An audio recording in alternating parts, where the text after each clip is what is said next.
আজকে ৪৩ বছর বিএনপি করে বিএনপির খাঁটি সোনা পরিণত হয়েছি আমরা।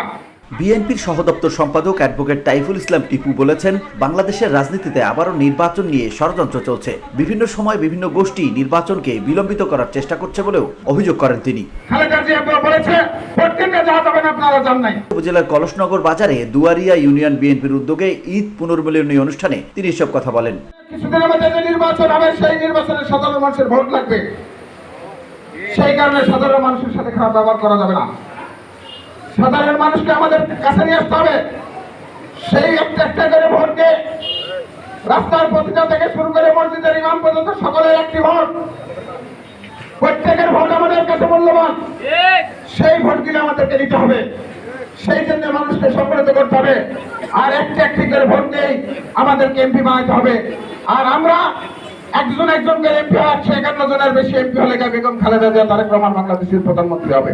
টিপু বলেন, আমাদের দলের ভারপ্রাপ্ত চেয়ারম্যান তারেক রহমান বলেছেন, আগামী ডিসেম্বরের মধ্যে জাতীয় নির্বাচন করতে হবে। বিএনপি যেহেতু জনগণের কল্যাণে কাজ করে, তাই আগামী জাতীয় সংসদ নির্বাচনে জনগণ বিএনপির পক্ষেই রায় দিবে।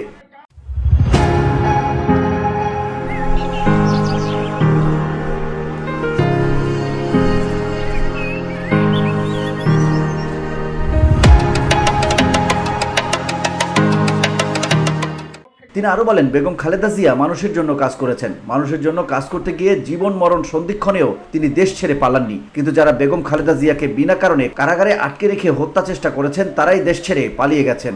লালপুর বাগাতি পাড়ার মানুষ, গরিব অঞ্চলের মানুষ, এখানে বিভেদ না করে যারা শুধুমাত্র মানুষের অন্যায় করেছে সেগুলিকে আপনারা চিহ্নিত করেন, আপনার আইন হাতে তুলে নেওয়ার দরকার নাই। আমার জানা মতে অনেকে অনেক জায়গায় কাজ করছেন, কাউকে ট্যাপ করে জমি দখল করে দিচ্ছেন, কাউকে ট্যাপ করে রাজ্য অন্ধকারে টাকা নেওয়ার চেষ্টা করতেছেন। যারা এগুলি করবে তারা বিএনপির শত্রু। টিপু আরো বলেন, বিএনপি সাধারণ মানুষের জন্য রাজনীতি করে, সুতরাং সাধারণ মানুষের জীবনমান উন্নয়নে আমাদের কাজ করতে হবে। সেই কারণে সাধারণ মানুষের সাথে খারাপ ব্যবহার করা যাবে না। VOD Bangla news desk. মানুষকে আমাদের কাছে নিয়ে আসতে হবে।